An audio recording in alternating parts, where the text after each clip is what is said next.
من الشيطان الرجيم بسم الله الرحمن الرحيم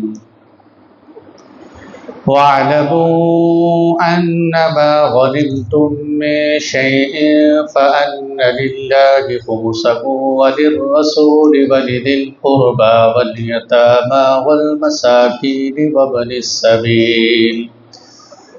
السبيل إن كنتم آمنتم بالله وما أنزلنا على عبدنا يوم الفرقان يوم التقى الجمعان والله على كل شيء قدير صدق اللہ العلی العظیم۔ یہ سورہ انفال کی آیت نمبر 41 اور 10ویں پارے کی بالکل پہلی آیت ہم نے پڑھی ہے۔ ترجمہ سنیے، اللہ تعالیٰ ارشاد فرماتے ہیں وَاعْلَمُوا، تم جان لو۔ علم سے ہے نا، علم بھی جاننے کو کہتے ہیں۔ وَاعْلَمُوا، تم جان لو، اَنَّمَا غَنِمْتُم مِّن شَيْءٍ، کہ جو کوئی چیز بھی تم مال غنیمت کے طور پر حاصل کرو۔ مال غنیمت کی میں وضاحت کر دوں گا انشاءاللہ۔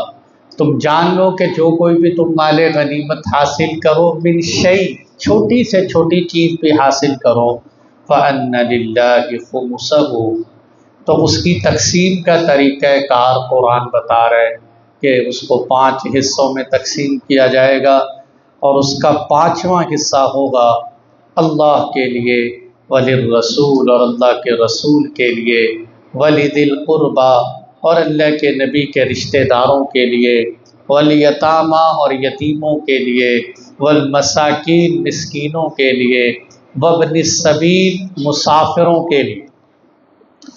إِن كُنتُمْ آمَنْتُمْ بِاللَّهِ، اب قرآن پیچھے کیا کہہ رہے ہیں کہ تم جان لو کہ مال غنیمت میں 5 حصے کیے جائیں، 4 حصے مجاہدین کو جائیں، اور 5واں حصہ اللہ کا، اللہ کے رسول کا، یتیموں کا، مسکینوں کا، مسافروں۔ اور آگے اللہ تعالیٰ فرما رہے ہیں ان کنتم آمنتم باللہ، اگر تم اللہ پر ایمان رکھتے ہو، وما انزلنا، اور اس چیز پر بھی ایمان رکھتے ہو جو ہم نے نازل کی، اور وہ کیا ہے؟ قرآن کریم جو ہم نے نازل کیا، علی عبدنا، اپنے بندے یعنی جناب رسول اللہ صلی اللہ علیہ وسلم پر۔ یہ قرآن کس دن نازل ہوا؟ یوم الفرقان، جدائی کے دن، حق اور باطل میں تمیز کے دن، یعنی بدر کے دن۔ یوم التقى الجمعان، جس دن 2 جماعتوں کی آپس میں ملاقات ہوئی اور ان کی مڈبھیڑ ہوئی۔ واللہ علی کل شیء قدیر، اور اللہ ہر چیز پر قدرت رکھنے والا ہے۔ اب بظاہر تو ترجمے سے سوکھی سی بات ہے کہ بھئی مال غنیمت ہے، اس کے 5 حصے کیے جائیں گے، 4 حصے مجاہدین کو دے دو، 1 حصہ اللہ کے رسول کو، اور یہ جو بیان کیا ان کو دے دو۔ لیکن آج کا ہمارا درس انتہائی مشکل درس، طلبہ خوب سمجھیں، باہر والے بھی خوب سمجھیں، اگر نہ بھی سمجھ آئے تو بھی معاف کر دینا، لیکن سمجھانے کی کوشش ضرور کرو۔ اس سے اتنا تو پتہ چل جانا چاہیے کہ اگر کھلی آنکھوں کے ساتھ سمجھنا مشکل ہے تو سو کے سمجھ آ جائے، تو ایسا تو نہیں ہو سکتا نا۔ بہرحال لمبا مسئلہ ہے، بڑا مسئلہ ہے۔ ایک تو آپ حضرات اتنی بات سمجھیں کہ ایک ہوتی ہے یہ اصطلاحات یاد رکھنی، غنیمت۔ غنیمت اس مال کو کہتے ہیں جو کافروں سے لڑائی کر کے حاصل ہو، ٹھیک ہے، آسان بات ہے۔ فے جو سورہ حشر میں آتا ہے، فے، مال فے اس مال کو کہتے ہیں جو کافروں سے بغیر لڑائی کے حاصل ہو جائے۔ آسان بات، 2 باتیں ہو گئی۔ غنیمت کسے کہتے ہیں؟ لڑائی کے بعد جو مال حاصل ہوتا ہے اس کو غنیمت کہتے ہیں، بغیر لڑائی کے ہو اسے کیا کہتے ہیں؟ مال فے کہتے ہیں۔ ان دونوں مالوں کے اوپر دونوں کو انفال بھی کہہ دیتے ہیں، دونوں کو یسألونک عن الانفال۔ اس وقت انفال سے مراد مال غنیمت بھی ہوتی، اس سے مال فے بھی مراد کیا جا سکتا ہے۔ بہرحال اب یہاں اگلی بات سمجھیے، یہاں یہ جو خمس کہا، خمس کیا چیز ہے؟ خمس یہ عربی کا لفظ ہے، خمس۔ خمسہ آپ نے سنا ہوگا، خمسہ اسی سے ہے خمس، پانچواں حصہ، جیسے ثلث ہوتا ہے، ربع ہوتا ہے، اسی طرح عربی میں ہوتا ہے خمس، پانچواں حصہ۔ اچھا، اب یہ پانچویں حصے کی ابتدا کہاں سے ہوئی؟ یہ مسئلہ بخاری کا بھی ہے، قرآن کا بھی ہے، بہت اچھی طرح سمجھنے کا ہے۔ اب میں لفظ پانچواں نہیں بولوں گا، آپ کو یاد ہو گیا نا، پانچویں سے مراد خمس ہے۔ اب میں خمس کا لفظ بولوں، خمس کی ابتدا کہاں سے ہوئی؟ پانچواں حصہ دینے کی ابتدا کدھر سے ہوئی؟ اس سے پہلے کافروں کی ترتیب یہ تھی زمانہ جاہلیت میں، جب یہ لڑتے تھے نا تو اپنے مال کو 4 حصوں میں تقسیم کرتے، ربع۔ اس میں سے جو 3 حصے ہوتے تھے وہ تو لڑنے والوں کو دے دیتے، چوتھا حصہ قبیلے کا سردار لے لیتا۔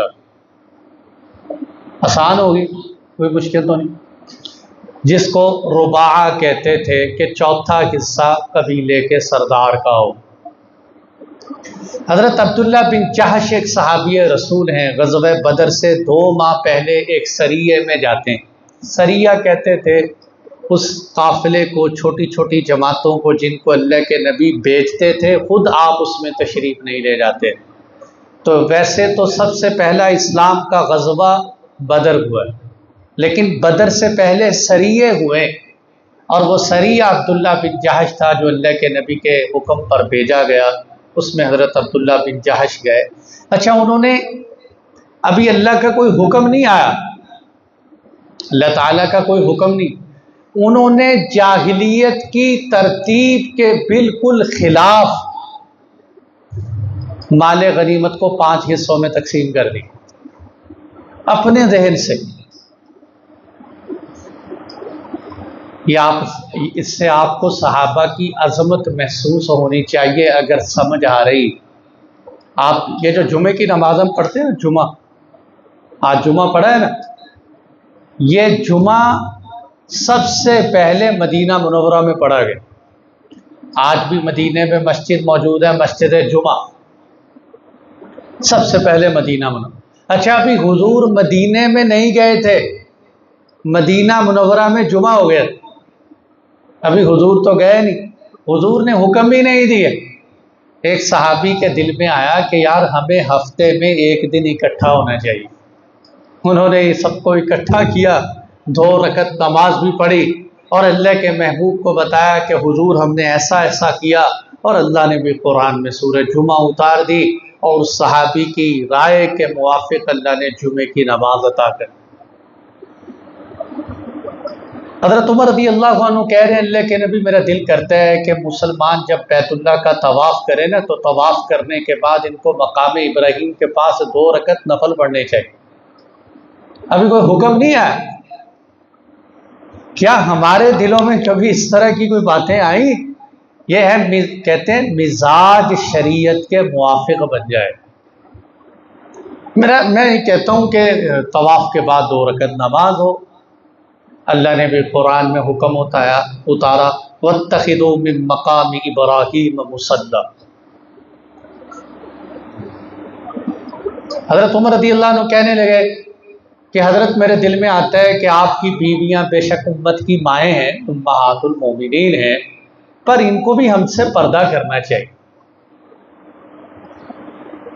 ہم مائیں ہیں، بندہ بظاہر کہتا ہے ماں کو تو کوئی پردہ نہیں ہوتا، لیکن آپ نے کہا میں یہ کہتا ہوں کہ ان کو پردہ کرنا چاہیے۔ اللہ نے قرآن اتار دی، اے نبی جی، یا ایھا النبی قل لازواجک وبناتک ونساء المؤمنین، اللہ قرآن اتار۔ ایسے ہی صحابی سریے میں جا رہے ہیں، حالانکہ زمانہ جاہلیت کی تقسیم 4 حصے آ رہی، انہوں نے اپنی ویسے ہی مرضی سے 4 حصے مجاہدین کو دیے، 5واں حصہ لا کے اللہ کے نبی کی خدمت میں پیش کر دیا کہ یہ لیں اللہ کے نبی، یہ 5واں حصہ آپ کا، اور اللہ نے اسی کے موافق قرآن بھی اتار دی۔ 4 حصے مجاہدین کو دو اور خمس پیش کرو جناب رسول اللہ صلی اللہ علیہ وسلم کی خدمت کے اندر۔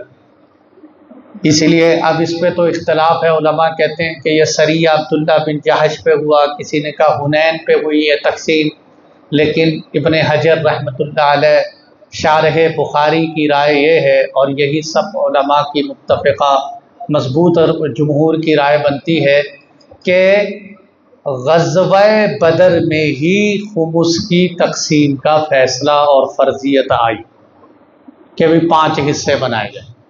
ایک مسئلہ حل ہو گیا، آسان ہے، مال غنیمت کو 5 حصوں میں تقسیم کیا جائے، اس کا فیصلہ اور فرضیت بدر میں آئی۔ اگلی بات سمجھیں، اگلی بات یہ ہے کہ قرآن یہاں حصے بنا رہا ہے، حصے میں سب سے پہلے قرآن کہہ رہا ہے اللہ کا حصہ، اللہ کا حصہ۔ تو بھائی اللہ کو حصہ کیسے دینے؟ آپ کو کہا جائے کہ اللہ کا حصہ نکالو تو اللہ کا حصہ کہاں لے جائیں؟ تو انہوں نے کہا کہ ایک صاحب کی تو رائے انہوں نے جیسے یہاں ہے کہ انہوں نے کہا بھائی اللہ کے حصے کا مطلب یہ ہے کہ یہ بیت اللہ پہ لگا دو، بیت اللہ پہ لگا دو، یہ کعبہ خدا ہے، خانہ خدا پہ صرف کر دو، لہذا یہی اللہ کا حصہ ہے۔ اچھا دوسرا قول کیا ہے؟ انہوں نے کہا نہیں بھائی یہ جو اللہ کا، کوئی اللہ کو حصے کی کوئی ضرورت نہیں ہے، اصل مقصد یہاں یہ ہے کہ اللہ کا نام لایا گیا بطور برکت کے، بطور برکت کے اللہ کا نام لیا گیا۔ اور تیسری بات یہ ہے، یہ بات بڑی ویسے دل کو لگتی ہے، سمجھ بھی آتی ہے، کہ اللہ کا نام لانے کا مطلب یہ ہے کہ یہ مال تو اصل میں اللہ کا ہی ہے، لیکن تمہیں اللہ خرچ کرنے کا حکم دے رہے ہیں کہ چلو تم خرچ کر لو، پر کرو وہاں جہاں اللہ راضی ہوتے ہیں، جہاں اللہ راضی ہوتے ہیں، لہذا اللہ تعالیٰ کا کوئی حصہ نہیں۔ اب اگلی بات یہ کہ اس میں جناب رسول اللہ صلی اللہ علیہ وسلم کا حصہ اور آپ کے قرابت داروں کا حصہ، یہ حصے دینے کس کس کو ہے؟ اس میں ذرا ائمہ کرام کا اختلاف ہے، تھوڑی سی لمبی بات ہے، سمجھ آ جائے تو ٹھیک ہے، نہ آئے تو میں آپ کو پھر بھی خلاصے کے طور پہ بتا دوں گا۔ بہرحال پہلے میں آپ کے سامنے پوری ڈیٹیل سے بات بیان کرتا ہوں، جیسے ماشاءاللہ آپ نے اب تک بات سمجھی ہے، امید ہے یہ بات بھی سمجھ آ جائے۔ اس میں حنفیہ امام ابو حنیفہ رحمۃ اللہ علیہ کا موقف یہ ہے کہ مال غنیمت کے 3 حصے کیے جائیں۔ کتنے حصے؟ 3 حصے۔ حضرت فرماتے ہیں ایک حصہ یتیموں کو دے دو، دوسرا حصہ مسکینوں کو دے دو، تیسرا حصہ مسافروں کو دے دو، اور مسافروں کے اندر ہی ذوی القربہ یعنی اللہ کے نبی کے رشتہ دار شامل ہیں، اور اللہ کے نبی کے رشتہ داروں کو ترجیح دی جائے۔ یعنی آپ اس سے بھی پہلے ایک اور بات سن، اس میں کسی کا اختلاف نہیں ہے کہ 4 حصے مجاہدین کو دیے جائیں، اس پہ کسی کا اختلاف نہیں، اس پہ کوئی مسئلہ نہیں، سب متفق ہیں کہ 5 حصوں میں تقسیم کرنا ہے مال کو، اور 4 حصے مجاہدین کو ہی دینے۔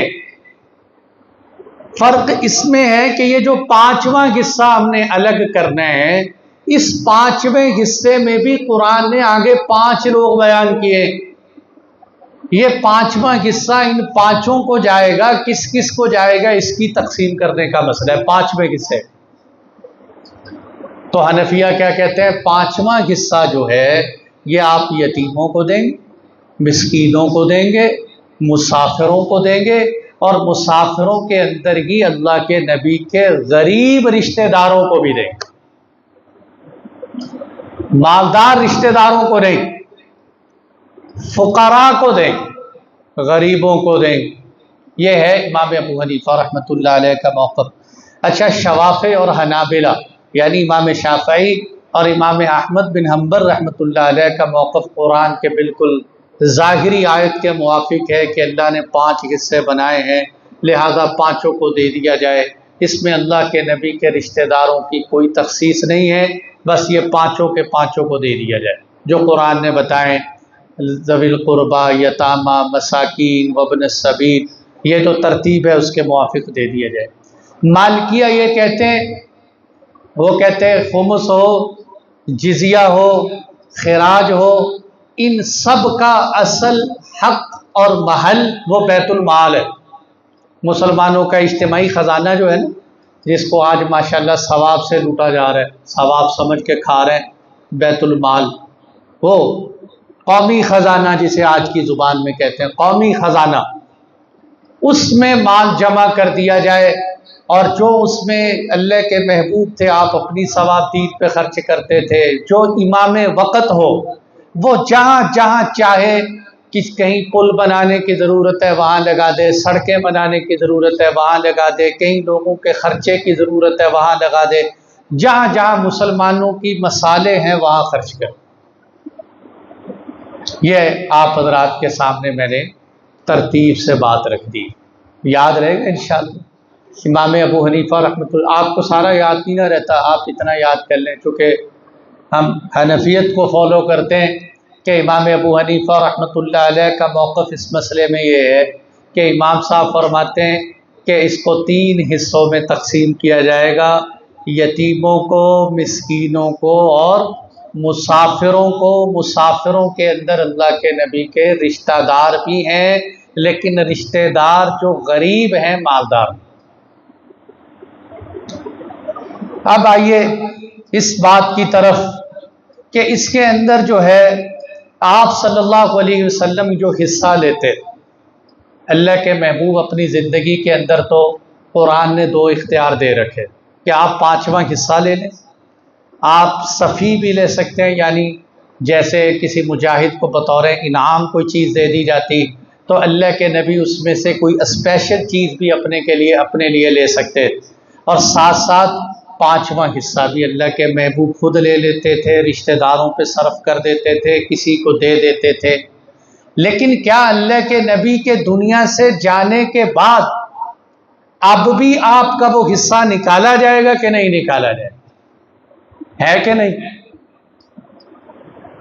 مسئلے کی گتھیاں کھل رہی ہیں کہ نہیں کھل رہی؟ ہم تو صرف موٹا سا ترجمہ، آج کل ہم سمجھتے ہیں یوٹیوب کافی ہے، گوگل کافی ہے، اور جناب جیمینائی کافی ہے، اور اسکالر اسپیکر کافی ہیں، بس مسئلہ حل ہو جائے، ادھر سے سادہ ترجمہ اٹھاؤ اور پڑھتے چلے جاؤ، کافی ہے بس۔ ہم ترجمہ سیکھنے کے خلاف نہیں ہیں، ہم کہتے ہیں بہت اچھی بات ہے ترجمہ سیکھو، پر قرآن کریم کے 2 حصے ہیں، یاد رکھنا یہ بات اچھی طرح۔ قرآن کے 2 حصے، ایک تو قرآن جنت بتا رہے، جہنم بتا رہے، آخرت بتا رہے، حساب کتاب بتا رہے، عذاب بتا رہے، حشر بتا رہے، اللہ کے نبی کی رسالت بتا رہے، یہ تو ترجمے سے سمجھ آ جاتی۔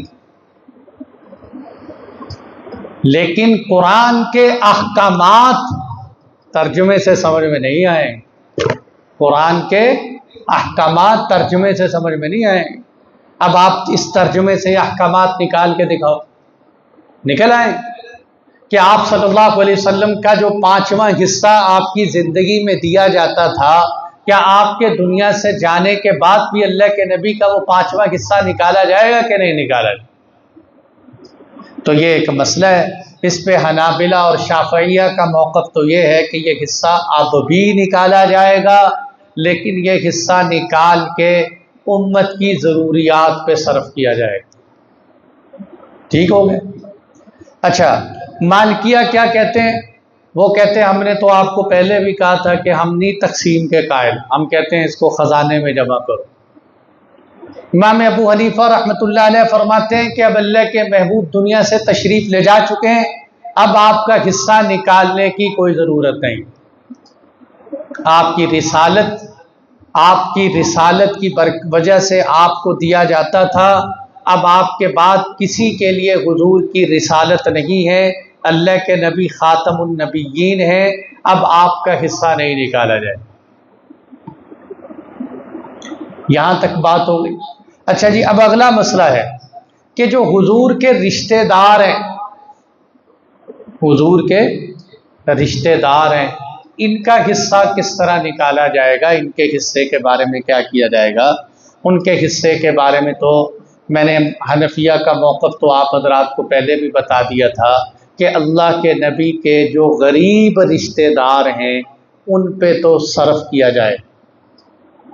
اچھا، اس میں بھی اختلاف ہو گیا کہ حضور کے رشتہ داروں سے کیا مراد ہے، رشتہ داروں سے کیا مراد؟ کسی نے کہا اس سے مراد جو ہے سارا قبیلہ قریش کا حضور کا رشتہ دار ہے، اور واقعی اگر دیکھو نا، ہم بھی ایک ہمارا چچا ہوتا ہے، ایک خاندانی چچا ہوتا ہے، ایک خاندانی چچے میں بھی وہ آگے جا کے وہ بھی رشتہ دار ہوتے ہیں، تو اگر دیکھا جائے تو لگا کے پورا گاؤں رشتہ دار نکل آتا ہے، پوری برادری میں رشتہ داری نکل آتی۔ تو انہوں نے کہا حضور کا تو سارا قریش رشتہ دار ہے۔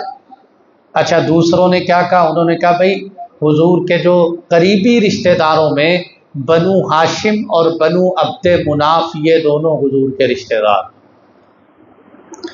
تیسرا، اور یہی مسلک ہے شوافع کا، اچھا تیسرا مسئلہ امام ابو حنیفہ رحمۃ اللہ علیہ کیا فرماتے ہیں کہ بھائی نہیں، اتنی لمبی تقسیم نہ کرو، صرف اور صرف بنو ہاشم اللہ کے نبی کے رشتہ دار۔ اس تقسیم کے مسئلے میں کیونکہ زکوٰۃ بھی انہی کو نہیں لگتی، بنو ہاشم کو زکوٰۃ نہیں لگتی، باقیوں کو بنو امیہ کو زکوٰۃ لگتی،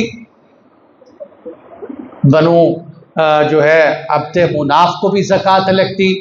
تو وہ کہتے ہیں جن کو زکوٰۃ نہیں لگتی وہ آل علی ہیں، حضرت علی کی اولاد ہیں، آل عباس ہیں، حضرت عباس کی اولاد ہیں، آل جعفر حضرت جعفر طیار کی اولاد ہیں، آل عقیل ہیں، اور اسی طرح میرے دوستو جو ہے اللہ کے نبی کے چچا حارث کی اولاد ہیں۔ کون کون سے؟ آل علی، آل عباس اور آل جعفر اور آل عقیل، ماشاءاللہ، اور آل حارث، یہ ہیں جن کو زکوٰۃ نہیں لگتی، اور یہی اللہ کے نبی کے رشتہ دار ہیں، یہ حقدار ہیں، لیکن ان میں غریب رشتہ دار حقدار ہیں، مالدار حقدار نہیں۔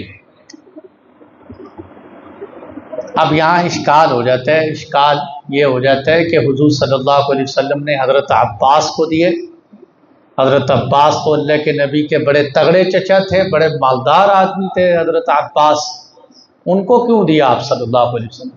احناف یہ بات فرماتے ہیں کہ حضرت عباس رضی اللہ عنہ کو اس لیے دیا گیا کہ وہ اللہ کے نبی کی زندگی کے اندر موجود تھے، میرے نبی کے رشتہ دار بھی تھے، اور میرے نبی کی دین کی نصرت بھی کر رہے تھے، اور یہ بھی پاسبل اور ممکن ہے کہ حضور نے حضرت عباس کو اس لیے دیا ہو کہ غریب رشتہ داروں میں تقسیم کر دیں۔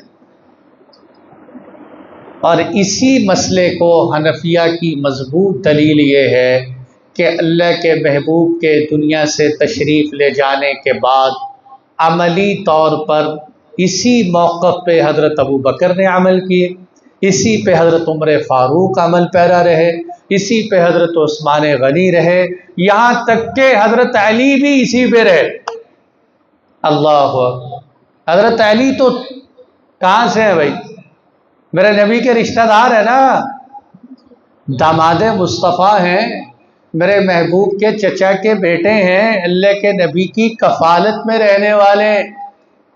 آپ نے بھی اسی مسئلے پہ یہی عمل کیا جو حنفیہ کا موقف ہے، وہ کیا ہے کہ بھائی اس کے اندر یتیموں کو دو، مسکینوں کو دو، مسافروں کو دو، اور اگر میرے نبی کے رشتہ دار غریب ہوں تو ان کو دو، بلکہ ان کو دینے میں یتیموں سے، مسکینوں سے، مسافروں سے بھی مقدم رکھو۔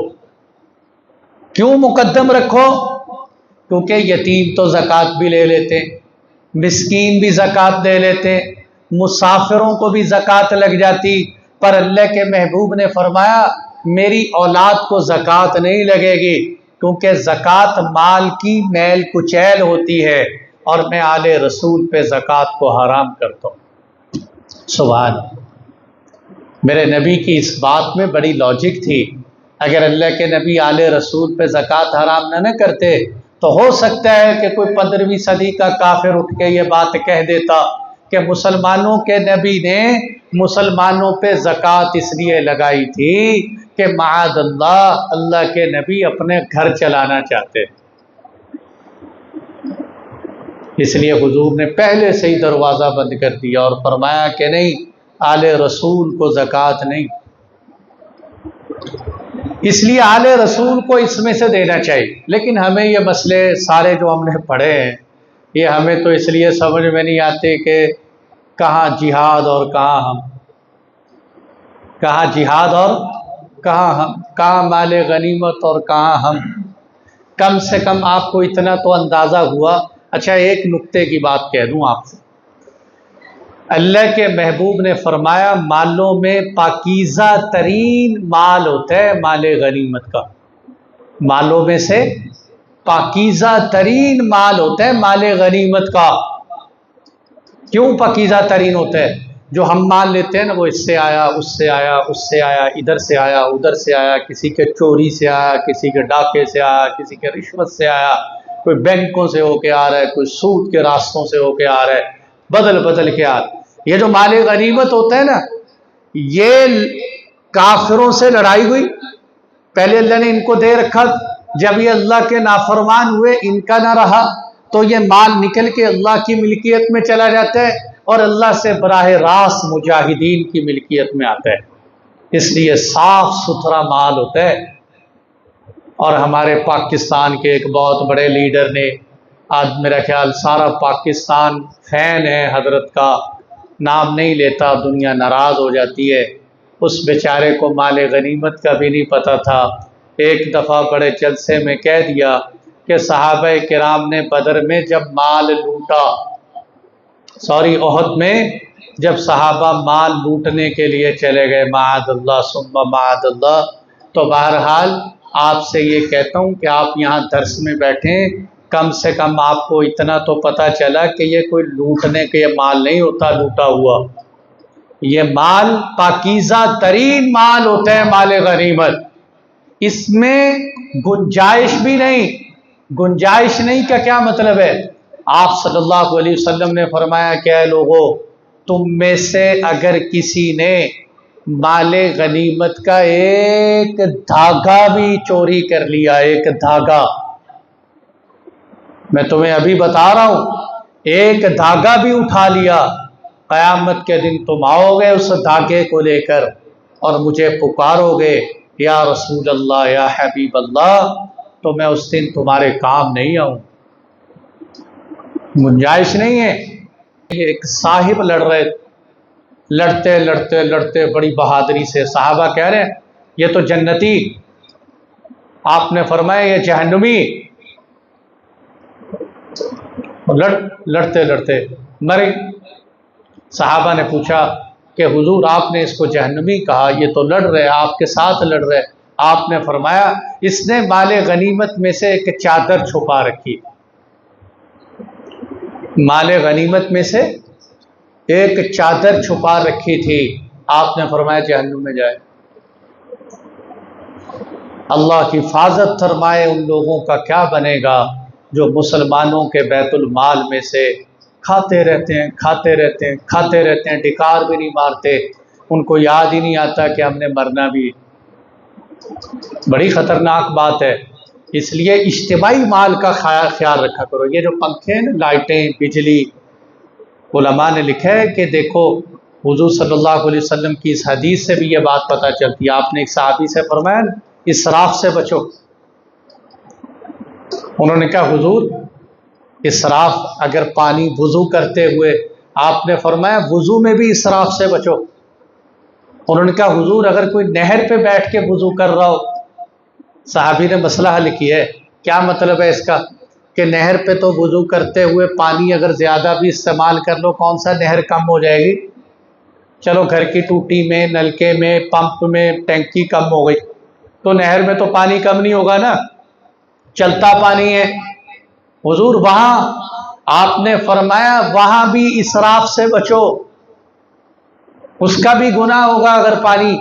اس سے کیا مسئلہ نکلتا ہے کہ اگر میں اپنے گھر میں بھی ہوں نا، گھر کی اضافی لائٹیں چلائی ہوئی ہیں، اے سی چل رہا ہے، کہتا ہے کوئی نہیں میں بل دینا، میں کیا دینا؟ میں بل دوں۔ جب میں نے بل دینا ہے تو میں چاہے جیسے مرضی بجلی استعمال کروں۔ یہ بھی اسراف ہے کہ بجلی پوری امت کا اجتماعی مال ہے، کیوں آپ اس کو بلا وجہ ضائع کر رہے ہیں؟ حضرت مفتی صاحب نے لکھا ہم چائنا گئے تو چائنا کے مین شہر کے اندر جب میں داخل ہوا نا تو میں نے ان سے پوچھا کہ حضرت مفتی تقی صاحب کی بات سنا رہا ہوں کہ جب میں وہاں داخل ہوا میں نے کہا بھائی وہ تمہارا بڑا مشہور، اب مجھے تو شہر کا نام بھی نہیں آتا، وہ عجیب سے نام ہے، چی پی، چائنا کے اس طرح کے نام ہوتے ہیں۔ تو وہ انہوں نے کہا میں وہاں گیا تو بڑا نام تھا اس شہر کا، اور میں نے کہا چلو اس کو دیکھیں گے۔ جب میں اندر داخل ہوا تو اندھیرا ہی اندھیرا ہر طرف۔ میں نے کہا بھائی وہ شہر کب آئے گا؟ انہوں نے کہا حضرت آپ شہر کے بیچوں بیچ گزر رہے ہیں۔ کہیں اتنا ترقی یافتہ شہر پوری دنیا میں اس کا نام ہے اور مجھے اس کے سائڈوں پہ ارد گرد لائٹنگیں نہیں نظر نہیں آ رہی۔ تو کہتے اس وقت میرے ذہن میں یہ بات آئی کہ ہمارے تو پاکستان میں کسی نے جوتوں کی دکان بھی بنانی ہو تو لائٹوں کی دھمال ڈال دیتا ہے، انتہا کر دیتا ہے، لائٹنگ ہی لائٹنگ، لائٹنگ ہی لائٹنگ۔ وہ کہتے ہیں کون کوئی بات نہیں اب بل دینے۔ اور یہاں حال یہ ہے کہ پوری قوم اس فکر میں لگی ہوئی ہے کہ ہمارے ملک کی اجتماعی بجلی کی بچت ہو جائے۔ اور ایک گھر میں ہم ٹھہرے، سرکاری ملازم تھا، اس نے ایک اے سی اندر، ایک اے سی بیٹھک میں، ایک برآمدے میں چل رہے ہیں اے سی پہ اے سی، کہ بھائی اس کو بند کر دو۔ کہتا ہے کوئی بات نہیں سرکار نے ہمیں چھوٹ دے رکھی، چلاتے جاؤ جس طرح مرضی چلاتے جاؤ۔ نہیں میرے بھائیو بچنا چاہیے، ڈرنا چاہیے، چھوٹی چھوٹی چیزیں ہوتی ہیں نا انسان کو دور لے جاتی۔ اپنی زندگی میں یہ باتیں ہم سیکھا کریں، خاص طور پہ ہمارے طلبہ بیٹھے ہیں درس کے اندر، نمازی بھائی بیٹھے ہیں۔ مسجد کا معاملہ زیادہ حساس ہے، مدرسے کا معاملہ زیادہ حساس۔ نمازی آتے ہیں ماشاءاللہ، ہم تو کسی سے کچھ کہتے نہیں، ہم کہتے ہیں اللہ آپ کو جزائے خیر دے، آپ تشریف لے آئیں۔ لیکن ہر نمازی کہے کہ میں ایک ایک پنکھا چلاؤں۔ ہمارے ایک استاد تھے، وہ کہتے ہیں طلبہ پتہ کیا کہتے ہیں؟ وہ کہتے ہیں جب میں سوؤں نہ سوؤں تو مجھے پنکھے کی ہوا نہیں چاہیے، میری ناف اور پنکھے کا سینٹر برابر ہونا چاہیے۔